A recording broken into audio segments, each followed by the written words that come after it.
Jack Maxey was born in Pennsylvania, attended Yale University, graduating with a degree in history. After college, he served as an officer in the United States Navy. Following some time in Spain, he worked on Wall Street for Merrill Lynch, trading treasury bills on the repo desk.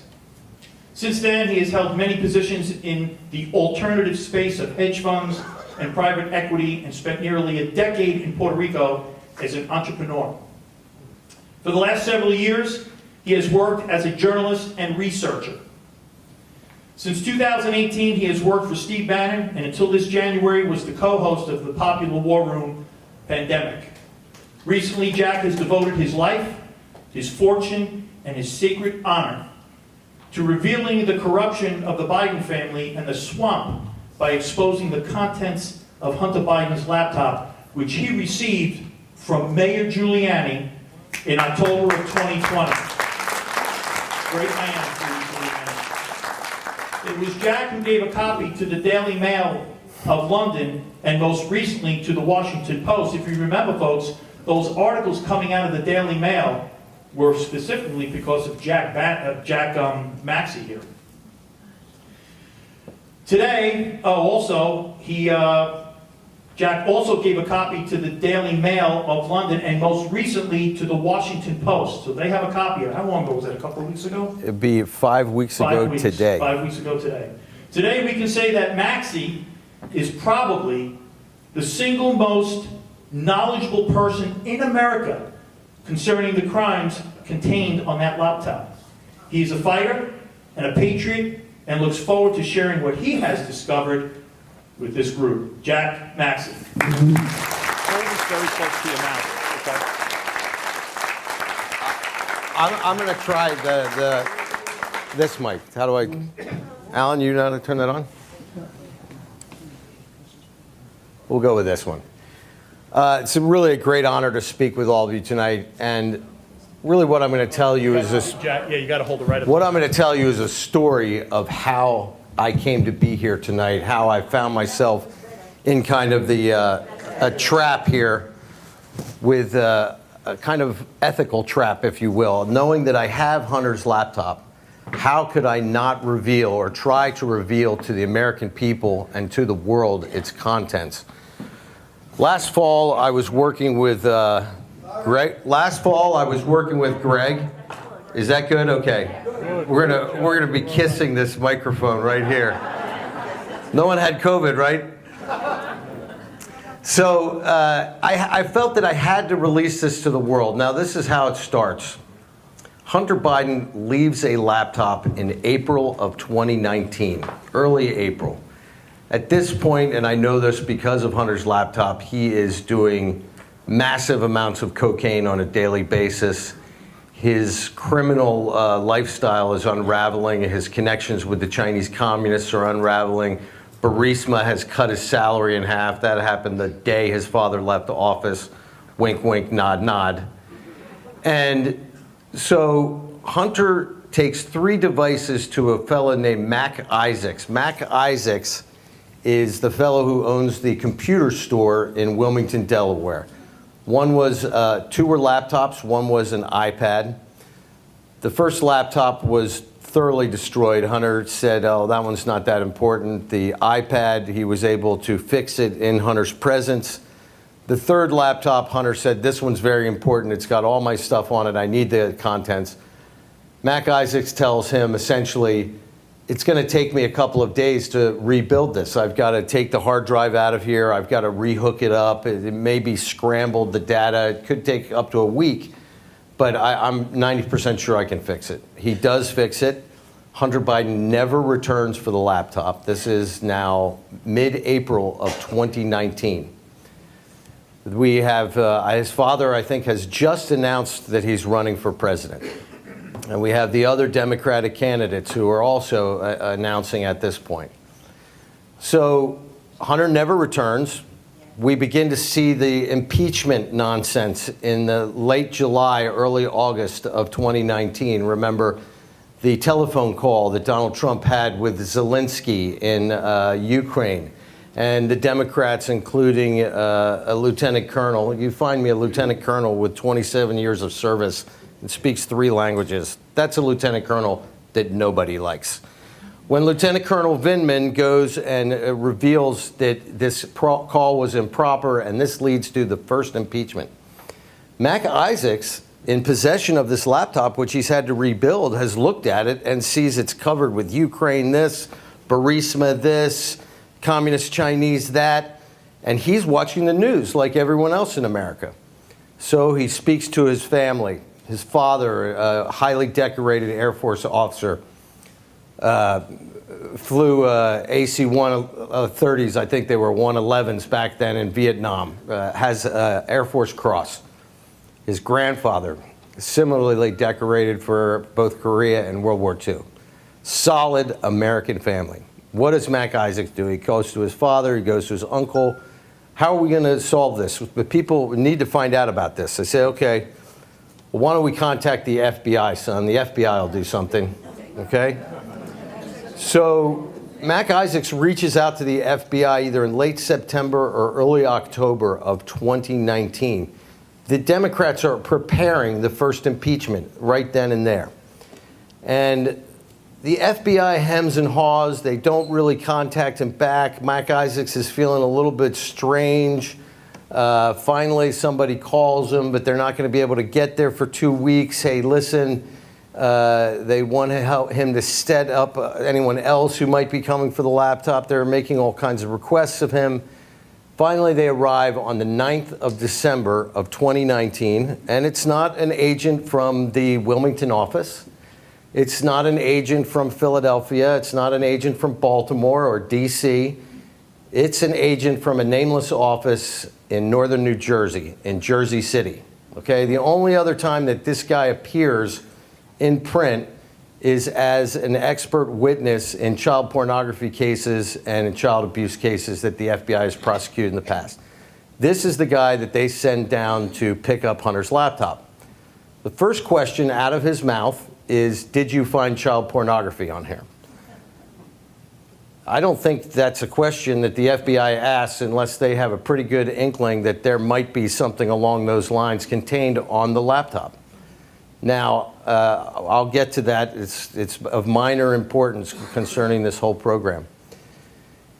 So Mac Isaacs is somewhat relieved. He gives the guy the laptop. He says, you know, I've been really kind of afraid, having this in my possession, it really should be in the hands of the government. And the guy says to him, Mr. Isaacs, in my experience, people who keep their mouths shut don't have anything to worry about, i.e. a veiled threat by this special agent sent down from Jersey City to a patriotic American who, by the way, has lost his livelihood over this, had to close his store.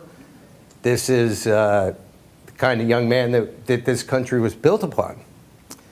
So this is happening to other people who've been involved. So finally comes around. The FBI picks it up on the 9th of December. Peter Strzok. Remember Peter Strzok? He's the guy with the veins coming out of his head. The guy couldn't keep it zippered. He's number 2 at counterespionage at the FBI. And he is in a compromised position having an adulterous relationship with another FBI agent. In our parents' FBI, in the FBI that some of you may have served in, that would have been a firing offense right there. He certainly would have been out of counterespionage post-haste. Not Peter Strzok. He testifies against the President of the United States 3 weeks later. Peter Strzok has information that's going to prove Russian collusion, all this other nonsense to keep President Trump, push him out of office. This is in the first impeachment. You also had Ambassador Voinovich, and this is all going to make sense in a minute. You have Ambassador Voinovich, she testifies. You had sub-employee Kent, remember the little fellow with the bow tie? You had him testify. We had the insufferable English coal miner's daughter. She testified against the president. All these Ukrainian specialists testifying against the president because of a phone call in early 2019, or summer of 2019. Okay, Hunter loses the laptop. The FBI does nothing. He's in a desperate situation, this guy Isaacs. His uncles decides, okay, I'm going to contact the White House. White House never responds. I'm going to contact several senators. they never respond. And I can tell you from my own experience, they don't. He contacts a couple of people, and in desperation, in August of 2020, he sees Rudy Giuliani on TV defending his position concerning the Ukraine, concerning Hunter's illicit behavior there, concerning the fact that, in Rudy's estimation, that they fired the prosecutor that was a good prosecutor in Ukraine. And he says, Mac Isaac says, wow, I wonder, Rudy Giuliani, he's a great American patriot. Why don't I see if I can get him a copy of this laptop? So he does. And God bless him, Rudy Giuliani answered the phone. Or one of Rudy Giuliani's people did. And that's how I got a copy of the laptop at the end of the second week of October. Now, I'm an old Wall Street guy, and if you start from the assumption that these people are criminals, then they're criminals in everything, right? People that are liars in everything. People that are cheaters in everything, in my experience. So I begin with the assumption that they have a broker-dealer called Rosemont Seneca. Interestingly, Rosemont Seneca was the family office for the Heinz family. It was the Heinz family's broker-dealer, which was converted to Hunter's use during his partnership with Chris Heinz, the stepson of John Kerry, one-time Secretary of State, all-the-time betrayer of the American people, starting out with his charade back in 1971, going in his fatigues to Paris to try and get in the middle of a peace agreement. Bad people. So I look at the laptop that's given to me, and I decide I'm going to look at the broker-dealer, because cheaters cheat, liars lie. I found prosecutable offenses inside the broker-dealer, use of the broker-dealer for money laundering, use of the broker-dealer to hide funds, illicit activity, backdating of filed documents with the SEC, et cetera, et cetera. This is minor stuff. This is the daily behavior of the Biden family. Nothing happens, right? Then I start looking a little bit further, and I say, well, what's the deal with China? Hunter has this relationship with a private equity firm called Bohai Harvest. You'll remember that Joe Biden was the point man on both Ukraine and Communist China. In both cases, he had a mandate. One was to free the Crimea from the Soviet occupation. The other was to make sure that the sea lanes in the South China Sea were maintained open and free for all transport. This has been a 150-year goal of the United States Navy, dating all the way back to Captain Mahan, who some of you with naval service might remember. Joe Biden failed in both of these cases. He went to China. Chinese did nothing. They continued to build their landfill aircraft carriers there in the South China Sea, designed to interdict our Navy, designed to put our children at the bottom of the sea. He fails.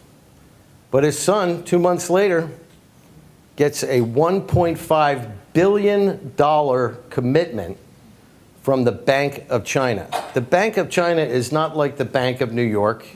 It is Chairman Xi's Federal Reserve. He decides what goes on and what does not. Well, Chairman Xi decided that they were going to give Hunter Biden and his partners $1.5 billion. It's interesting to think, who are Hunter's partners? One of them is a fellow named Devin Archer. Devin Archer is on his way to jail now for having stolen $60 million from the Oglala Sioux, I believe it was, out in Minnesota. And Hunter should have gone to jail for that, but somehow Hunter gets the documents from the SEC and all the requests for information, but Hunter's kept out of the docket and Hunter's kept out of jail. This happens over and over again. So Devin Archer was Chris Heinz's roommate at Yale. He was a spokesman for John Kerry's campaign for president, very tight with the Kerry-Heinz family. He's Hunter's partner. The other partner is a fellow named James or Jimmy Bolger. Anybody from Boston remember Whitey Bulger? It's his nephew. His father was the guy who was the president of University of Massachusetts Amherst, who lost his job and his rights to the campus after it was revealed that he'd been sending money to Whitey for 22 years while Whitey was living in a beachfront condo in Santa Monica. Of course, nobody knew anything. And you'll also remember that the Bulger scandal was the largest scandal in the history of the FBI. There was an agent named Connolly who participated in murders, and there were several agents who went to jail. I think Connolly's in jail for the rest of his life. Now, I'm one of these people who doesn't think that all coincidences are coincidental, if you will. It does seem interesting, and I've said this before, if the Colombian cartel or the Mexican cartels have not put James Bulger on their board of directors, they are making a giant error, because apparently the Bulgers are like kryptonite for the FBI. Now, let's look at Bohai Harvest. What is the objective of Bohai Harvest? The public objective of Bohai Harvest is to make private equity investments, just like other alternative investment vehicles on Wall Street that many of you may be invested in, either through pension plans or otherwise. You may be invested in Bohai Harvest, believe it or not, because most of the large banks on Wall Street are invested in it. Bohai Harvest, when you read their annual report, and Hunter saved these, Bohai Harvest has investment schemes like this. We're going to buy Shanghai Toy Company number 6 for 1x. And in 18 months, the Bank of China has agreed to repurchase Chinese Toy Company's number 6 at 1.875 return. Does that sound good to you guys? Okay, sounds good. Now, the ones that they do the due diligence on, the ones that they get direction from the Communist Chinese, are strategic assets in the West. In the United States in 2016, they bought a company called Heineken Motors. They called it, in their annual meeting notes and in all their correspondence, they called it Operation Hanson. In fact, ironically, every time they're trying to buy a Western strategic company, they call it Operation.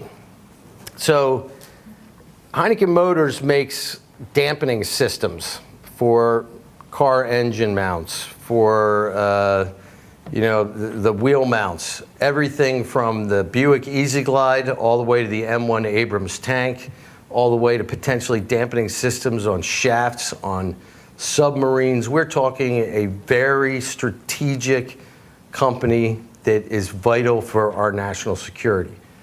The Chinese called this Operation Hanson the whole time. Now, here's what's sort of sick. It was clear that having Hunter and Jimmy Bulger and James Archer, or Devin Archer, were good for the clients because these people brought juice, right? You had Archer had total control over Kerry. You had Hunter, anything his dad could provide, he would. Remember, he did not keep those sea lanes open. They got their little islands in the South China Sea. So this has to pass CFIUS review when they purchase this company. CFIUS review is essentially Committee on Foreign Investments in the United States.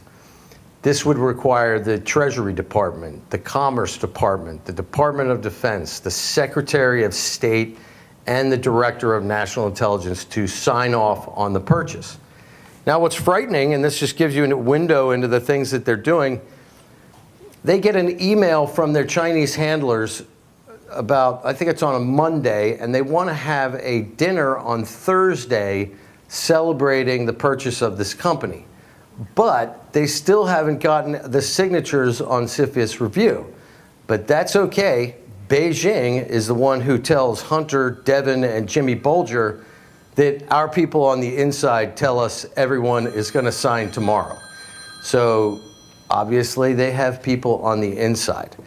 Hunter has this business called Rosemont Seneca, the broker-dealer. Inside Rosemont Seneca, one of the things when we looked at this laptop, when I looked at it with intelligence people, we were always wondering, how was Hunter communicating with his Chinese handlers? Because this guy obviously has some serious drug issues. He obviously has very depraved sexual proclivities. He obviously is an alcoholic and 100% unreliable. He's also earning millions of dollars a year because his dad's vice president. But we could never figure out, how was Hunter communicating?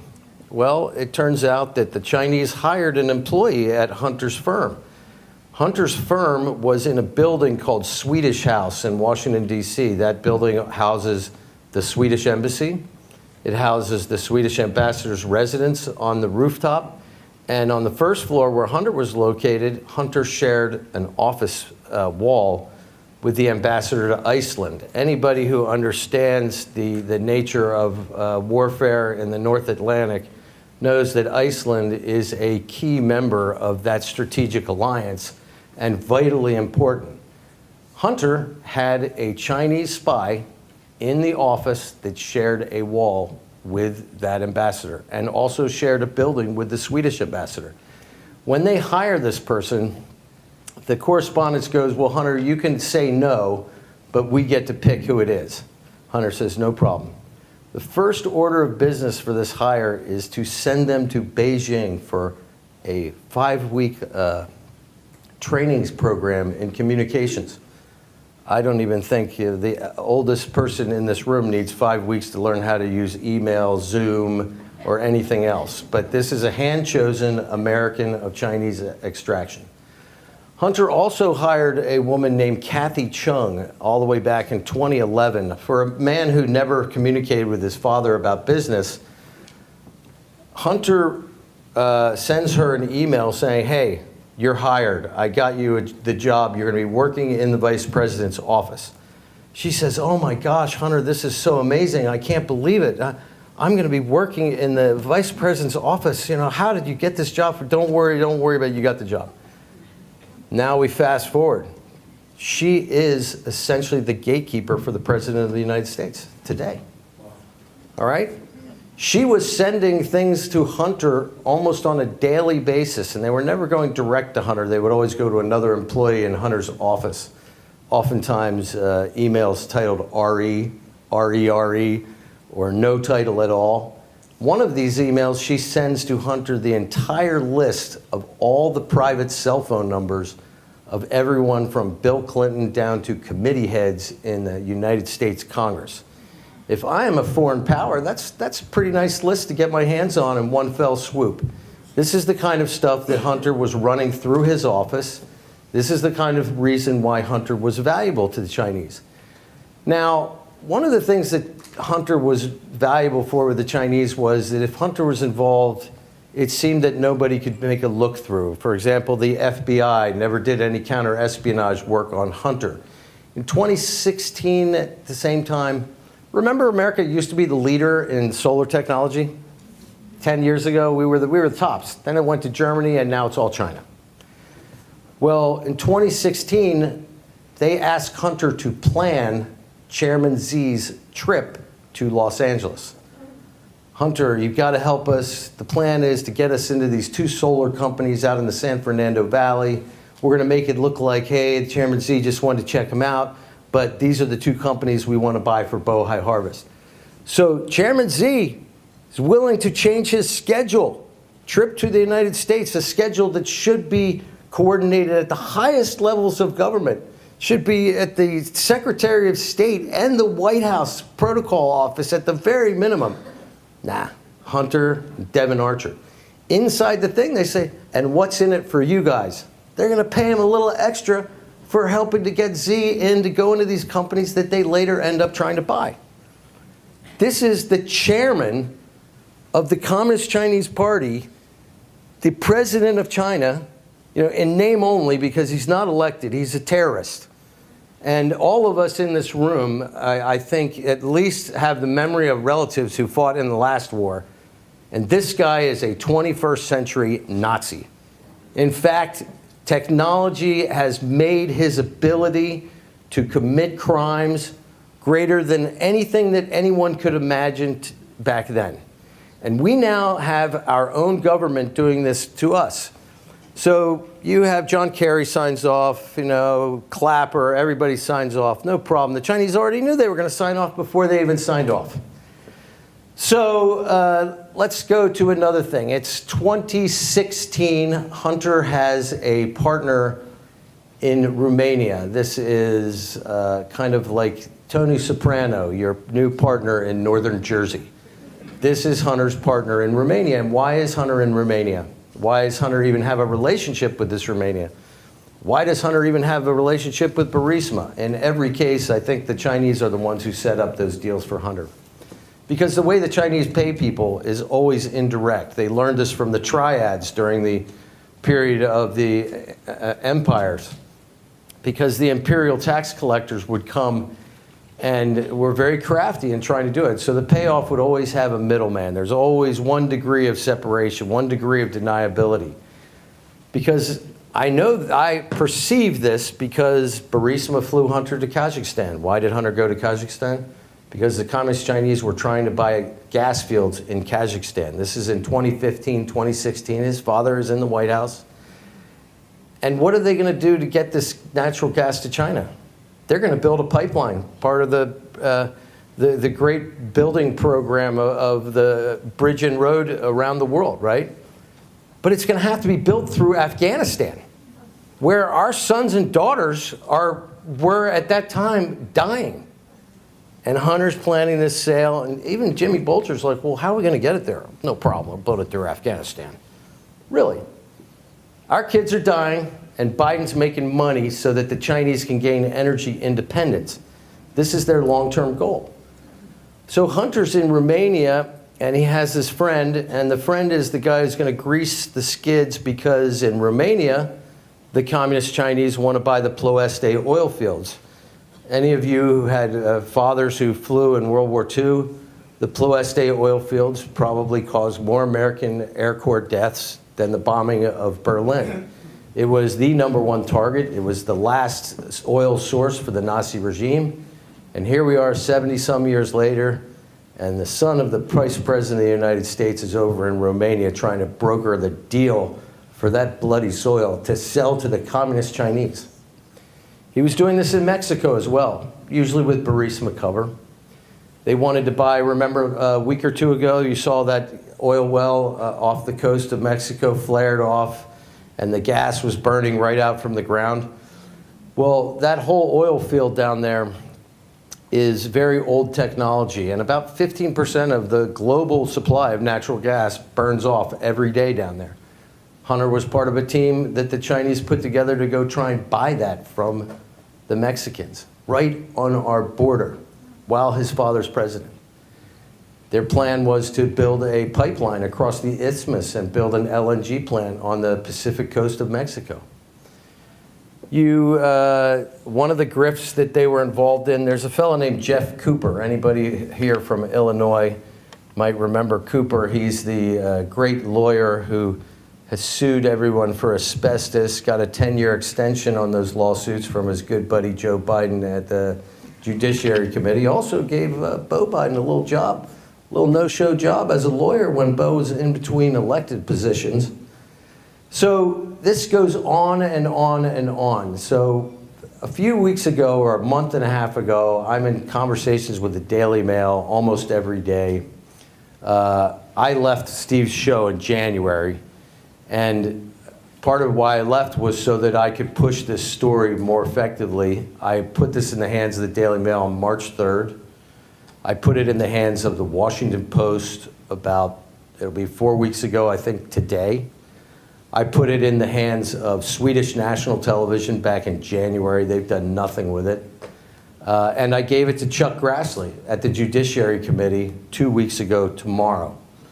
So we've been pushing. But one of the things I think that really will show the depth of the corruption and what we're confronting, and people talk about this deep state, and I don't know that it's a deep state. I think it's a parallel state. I think it's kind of, most of the cops in New York City in 1973 were Serpicos, but we, came away with the impression that it was otherwise, right?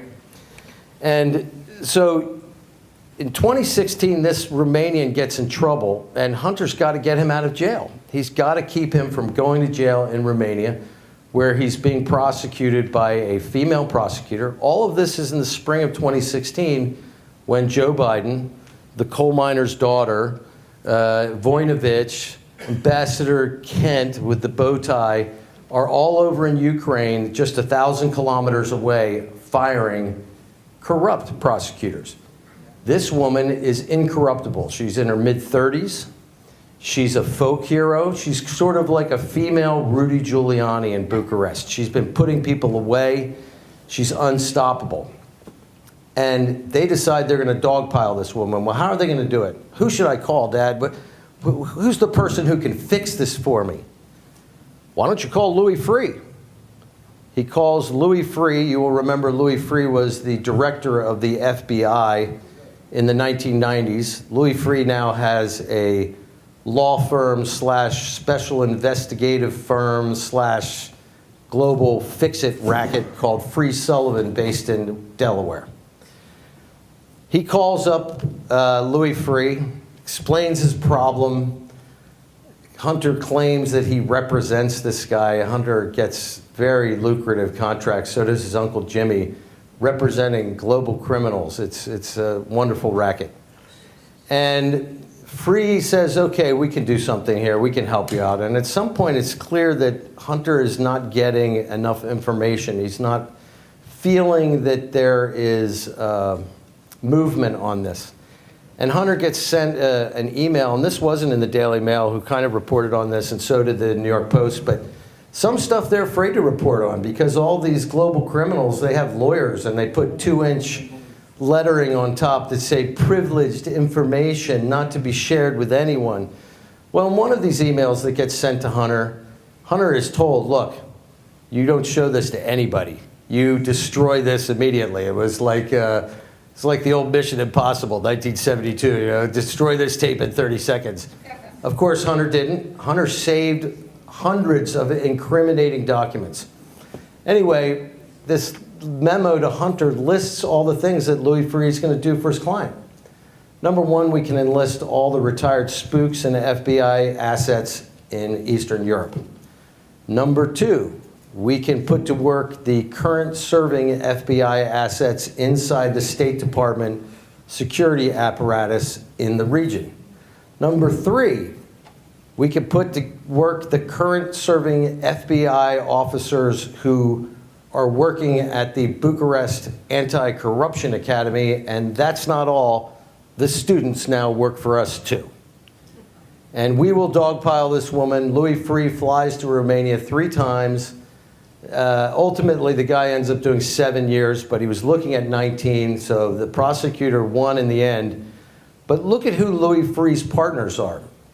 Louis Freeh's partners were 2 or 3 former prosecutors from the Southern District of New York, same district that's been going after Rudy Giuliani, same district that's been going after Donald Trump, same district that's going after the NRA, every other thing that they can try and point a finger at, correct? He's got other prosecutors in the firm, one of whom is from the Middle District of Florida. We'll remember the Middle District of Florida. You know, if you were a young girl living in a trailer park west of 95, you'll remember that. Epstein, right? Another guy who they claim is essentially Mr. Fix-It from the NSA. Sullivan, who is a retired federal judge, former graduate of the United States Military Academy, you know, people above reproach. Louis Freeh. Remember, Louis Freeh was a great Republican. Remember how many times we were told that? Bill Clinton chose Louis Freeh because he's a Republican. He wanted everyone to know that he's bipartisan. And you could trust the head of the FBI because he's Republican.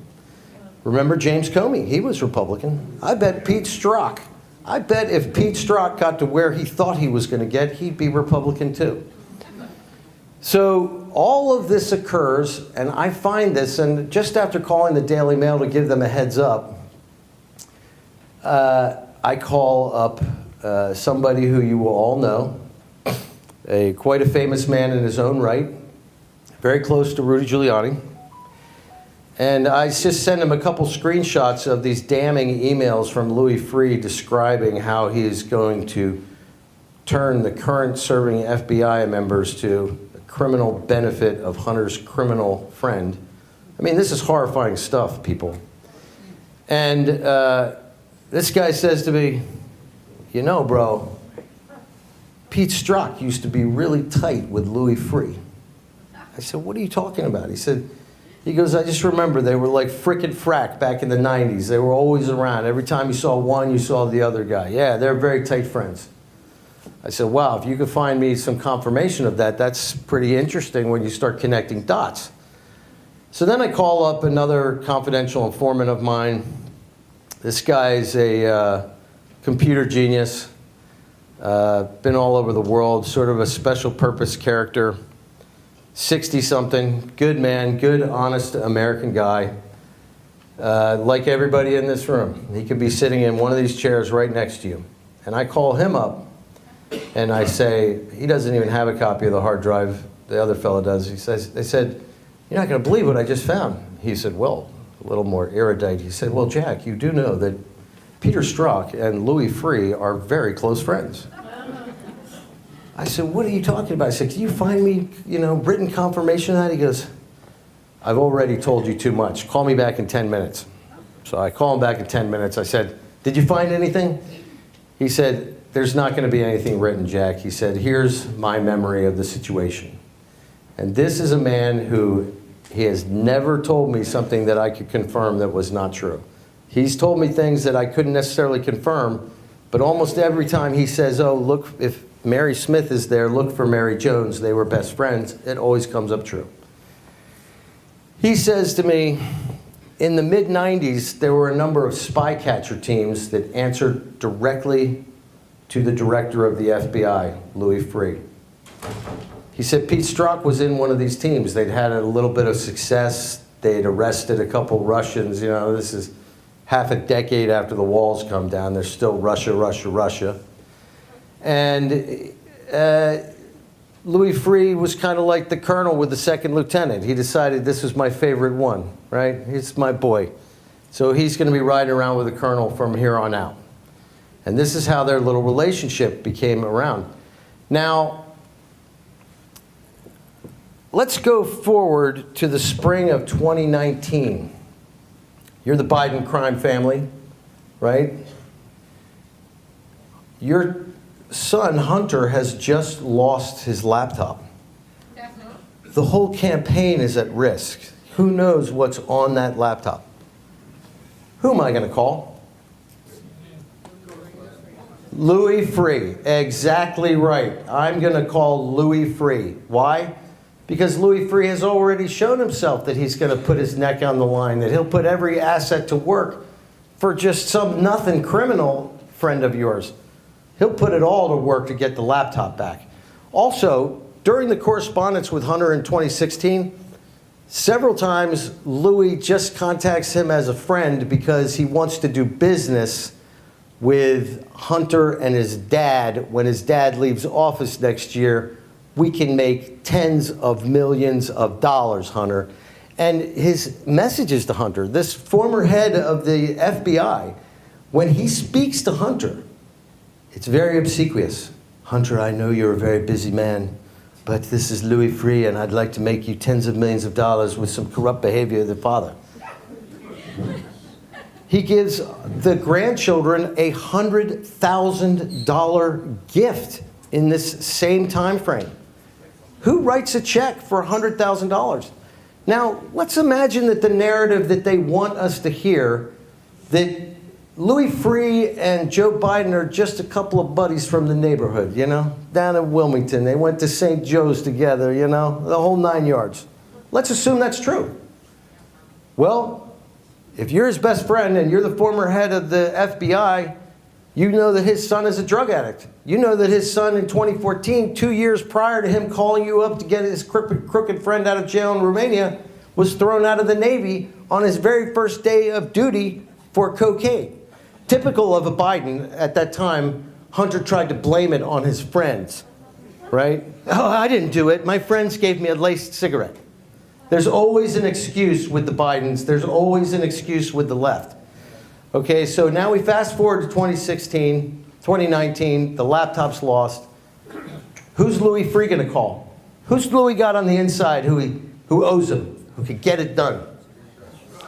Peter Strzok. So this is why you'll remember the FBI went to Rudy Giuliani's apartment 6 weeks ago and they refused to take Hunter's laptop. they're probably going to end up throwing out the entire case because they didn't execute the warrant properly, right? So everything is going to probably be thrown out. But they're doing a full court press on Rudy. They've taken his law license away in New York. They've taken his law license away in Washington, D.C. This is what the government does when they want to destroy you. They will go after you. They will go after your livelihood. They will go after your families. I can't tell you how many people, very dear friends of mine, tell me that I shouldn't be alive. And in fact, it's funny, the way this whole thing broke out, the way I finally revealed this was I was given a credible threat. And I'm talking to a buddy of mine who'd probably be one of the people they would send if, the government does things like that. And he said to me, listen, brother, you've got to start releasing some of it. You've got to put enough out online that nobody can claim that it's not there. And I did. And this is also something that should scare everybody. We came up with an idea to put it on these drop boxes that would be essentially anonymous users. No one would know what's there. The same thing that they tell you that all the bad actors use these same drop boxes. We put it one in New Zealand, 2 in the United States, 2 in Great Britain, all Five Eyes countries. Those downloads were removed from the internet within 20 minutes of putting them up there. So finally, I went to Switzerland and found one in Switzerland, and to their credit, they kept it up. There were several thousand downloads, and then I was kicked off of Twitter. It's just on and on. People probably want to know about the horrible things that Hunter's accused of. On the laptop, there's nothing that I can see that would reach the statutory level of child pornography. There are a heck of a lot of inappropriate pictures of his 12-year-old niece in her bathing suit or with her back turned to him in her underwear. And it's definitely photographs that if someone in your family was collecting these things and getting a little girl in your family to send them to him in the middle of the night, I would suspect, everybody would be heading for an axe handle and an Uber ride to that person's address. But, the Bidens, nothing ever happens. And think about it. The Beau Biden Foundation was instituted for the protection of children. It's instituted to protect little children from child predators. So the man's foundation on which Hunter sat on the board while being accused of abusing the daughter for whom the foundation is named. Also, not coincidentally, I don't think, Louis Freeh also sits on that board. Right? So everybody knows there are text messages back and forth between Hunter and his father, where Hunter is saying, Dad, can you believe what they're saying? They're saying I sexually abused her, that I masturbate in front of her and smoke crack cocaine. You know what this is going to do to my reputation if people find out about this? That's the only conversation. There's not, Dad, I want to go before the courthouse tomorrow and deny everything. No, no, no. And then finally his dad says, hey, Hunter, please stop putting this in text messages because they tell me my phone's been hacked. Yes, he goes by Junior on his secret cell phone. He has Ellen Burke, I think is the name he uses for his secret emails. The whole family is utterly depraved. It's almost beyond what we can imagine, and what we have to understand is that there are multiple actors here. We began revealing this thing in October of 2020. The New York Post wrote 2 articles on the 17th and the 18th. They're the only 2 articles that were written till the Daily Mail wrote another one in late April of this year. The very next day, and I'm sure Alan can tell us, how hard is it to get 50 signatures, Alan, in 15 hours from anyone for a 5-page letter? The very next day, on the 19th, Brennan, former head of the CIA, Clapper, director of national intelligence, Leon Panetta, former director of the CIA, Hayden, head of the NSA. These guys come out with an open letter on the 19th of October declaring the laptop a complete fabrication of Russian intelligence, fake news, not to be reported on. Our War Room Pandemic Twitter page goes down like within 48 hours. I'm removed 2 months later. I'm trying to skate in between, but they finally take me down too. All of this is declared fake. Nobody can report on it. Now you tell me how it is. They got 50 signatures of former professionals in the CIA, FBI, NSA, Director of National Intelligence, all these people, staffers over time. Overnight they get this done. Overnight. And overnight, the mainstream media in America falls into line and declares it all fake. This is 16 days before a presidential election. Let's stop talking about Dominion and mail-in ballots. Let's talk about 4 heads of our intelligence services who came out and fed an absolutely false story to the American public when the American people had a right to know. Let's also remember that the FBI had it for a year at this point, just under a year. They sent Pete Strzok to testify against the president. They allowed Joe Biden to go through all those Democratic primaries without giving the benefit of this information to his opposing candidates. We are living now, it seems to me, in many respects, in a constitutional republic in name only. We have our intelligence services planting stories. We have our intelligence services destroying lives. We have our intelligence services picking winners and losers. And I want to know who made these people the better angels of our society. When you speak of a FISA warrant, people talk about the FISA warrants. You know that extends to anywhere from 25 to 100,000 people. Because if they take a FISA warrant out on you, it's every single person you've ever communicated with electronically and every single person they've ever communicated with electronically, down to the 3rd level. These are the kinds of things that they're doing every day. And one of the reasons why you say, oh, well, I've never done anything wrong. Well, wait till you accepted a ugly meme from some friend and 10 years later you're running for Senate and they decide to pull up your phone records. This is the way that they play the game. I learned one thing in Washington after spending 3 years there. The town does not run on cooperation. It runs on blackmail. I hope I haven't spoken too long.